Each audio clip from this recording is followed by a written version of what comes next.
Hey, so I've had a few people message me over the last few weeks and in a roundabout way ask the same question. And so I thought I would just do this to answer the question in a way that relates to my journey and that may help you to see. They've basically asked me, Suze, you talk about doing the work, the emotional work, the healing work. What does that look like even? How I don't see how I can get from where I am to where I'm going to go. So the first thing I want to say to that is everything takes time and everyone's journey is different. But if I speak to a certain situation now and run through it, this is how it was for me. I need to tell you this in this way because this may help you to relate to your problem and see the bigger picture and that it is possible. So my spiritual awakening started in 2017, 2018 with the breakdown of a really, really close relationship that I didn't think would ever break down. And it happened in a really messy way and it was awkward and awful and it affected my whole family and it reverberated out to everything. And in the beginnings of that, it was just like hitting a brick wall and I didn't have a clue and it disoriented me for a long time. And I fought against it and eventually it all just fell over. So I went from being an absolute total victim, telling lots of people about what had happened to me, inviting everybody I could to the pity party, getting as many people as I could on my side. I would talk to people and talk about it and, Then through the healing part, I gradually decided to talk about it less because talking about it, that relationship was over and all that stuff was done, but I was still living in the pain of it and living in the misery of it because I was talking to everyone about it and I was in the pity party. So I decided to stand up from the pity party and walk away from that. So that became by telling less people about it because then I was having to talk to less people about it. They only cared about me and they wanted to know and they were like angry too. But that was keeping me stuck in that energy. So talk to less people about it. Next thing, I cried a lot of emotions and went through the stages of grief. I hadn't put grief to anything other than death at that point in my life, but I realised I had to grieve what I thought the relationship was, what I thought it was going to be, grieve the fact that it had ended, grieve the fact of all sorts of things. There was a lot of tears and a lot of feeling emotions and a lot of feeling emotions that I hadn't wanted to feel. And when I went through that, sometimes I felt guilty and shameful for the emotions I was feeling because I felt all sorts of ways that were not the usual Suze ways. So I felt all that. And that took a long time to get through all the myriad of emotions. And sometimes I would be thinking I was really, really great and I'd go out to the supermarket and I'd hear a song or I'd watch something on TV and the tears or the anger or the whatever would start again because there were still remnants of that left. So I was very careful to allow myself time to feel my emotions and all that sort of thing. For a long time, I couldn't go out in public a lot because things would set me off. The next stage came when I could go out in public and I could deal with it and I could control it because I'd let enough of it out now and felt enough of it and gone through enough of it that I could pull myself together to go to work and do all the things that I had to do. The next stage came when I could tell people about what happened to me without crying. It's a thing. It's a whole thing. No emotion to it. The next stage came when I could tell the story without being the victim. And this is where the biggest work happened in me. I took control and thought, right, how did I let this happen? Now this won't, like I said, this is about my journey and my specific thing. There are some parts of healing journeys that this won't apply to, but I'm just telling you about my experience. So I got to the point where I was like, how did I allow this to happen? How can I move forward in the world, in the life that I want to live and not, what can I do to try not to let that happen again? And that was big for me. That's where I started to go inward and work on the things in me that weren't good and some of the stuff that I didn't want to admit to and some of the stuff that I'm not talking about in this necessary situation, but some of the parts of me that were allowing things to happen that were then making me go out and be the victim and I'd be victim-y and I'm like, Suze, you're not the victim. You actually said yes to these things. So I had to go to some places that I had locked away and some of the things I didn't even realise were there. That was the hardest part of the work, really, because then it got personal. This is like where the rubber meets the road. Suze, do you want to be better or do you want to just keep going round and round and round the same mountains? I don't want to.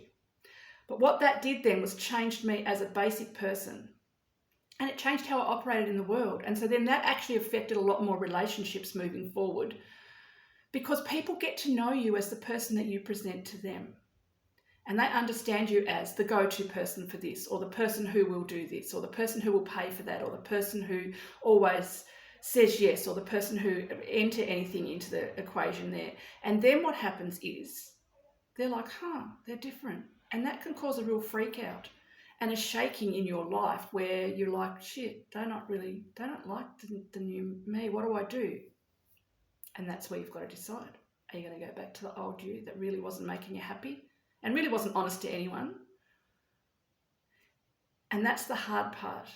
And you get to that part and that's really tricky. But if you can stick in that as the new you and show them and give them the grace and the time to be able to adjust and either come along with, because now, oh, well, she's new, she's different, or some people were just going to fall away. And sometimes you're going to have to let people go because the resonance between you and them, the vibration between you and them, the match, the things, sometimes you matched with people in a trauma bond of what was happening to you and the victim-y part of your life, right? And those relationships are not going to gel anymore because you'll have to come back to that victim-y. And they want people in their victim because that's where they're at. And that's nothing against them and nothing wrong with them, right? It's just where they're at in their journey, So there's a lot of letting go. And in that letting go and that growing and that becoming a new person and that letting go of all the old parts of you, you find parts of you that were hidden away that now want to come out and have a little bit of a go. I went through stages of colouring my hair pink and purple and all sorts of things. I got a tattoo at 51, which someone even said to me the other day, I cannot believe you got a tattoo. And I'm like to them, I can't believe it either. Like, you go through the stages of them pushing and trying out all the new parts of you that didn't actually have a chance because are stuck underneath all that person that you were in your victim or your whatever it is for you, right? Like I said, I'm just talking about my journey. And then you've got to come back out into the world. And so you might find that your job now doesn't suit you. Whether it's the atmosphere at your job, the job itself. I know I did banking for a lot of years and I can't go back to that now because I'm just a whole different person. Sales, I really can't do sales anymore in the way that it was done, that I had done in previous jobs, because that goes against everything within me now. I mean, I know all the tricks. I did party plan and I sold advertising and I've been very salesy all my life. But I can't do the push now. I can't just recite the spiel in order to get the money in because that isn't who I am now. And so I've come and found a lot of a softer side to me. I have a lot more alone time now because I'm not scared to be alone, whereas in the past me, scared to be alone, dude, there's a lot of shit that's banging to come out, and the minute you get some silence or alone time, everything's fighting to come out the door. I don't have that now because I did the work. So for me, this is what doing the work was like on this one particular thing. I've had lots of things happen over the since 2017 that I've had to deal with, but just on this particular thing, that's just a sort of a rough timeline to give you an idea and answer the question that I've been getting of what does doing the work look like. This is how doing the work can look. Going into different things that you probably didn't want to. And just on that, I had knocks at the door about all of these things for probably 10 years before it all happened. And I wasn't answering the knock at the door because I didn't want to go there. So I just want to tell you, eventually you can't run from all of the stuff that needs to come out of you. Eventually it catches up to you, and that's the scary part. But it will be okay. Get some support. I had lots of support along the way. Not from friends and family though, and people like that. I discovered life coaching and then found some coaches and some different people and a couple of people that I trusted and my husband who know the full ins of everything, because I could speak to them and know that none of that was going to come out, because a whole part of my problem was talking about my stuff to anyone who would listen, and people will support you to your face, and some people just want to take that back to the person, or they just want to take that back to the thing or use it later on against you. And that caused a lot of drama in a lot of areas of my life. I don't have to worry about that now. If I say things now to somebody and it gets back to the other person, I'm happy to have a conversation with you about what I said, because I won't say I didn't say it. So this is a whole different me, right? this is what doing the work can look like. It's what it looked like for me. It's an ongoing thing. I've got lots of work to do, but I'm not scared of it now, and I don't run from it now. I've turned around and I'm running towards it. And what I'm finding is the more I run towards doing the work, when I find a little area that needs a tweak, that needs to be looked at, or that needs to be looked at again, because now I have more skills and information that I can look at that situation and let more of it go until eventually it's gone. When I do that now, I also find that running towards that thing, there's stuff that's sitting there running towards me that's actually good stuff that I couldn't see before because I was in the wrong mindset. So I hope that this is helpful. It was a bit long, but it may just help to answer that question of what doing the work can look like.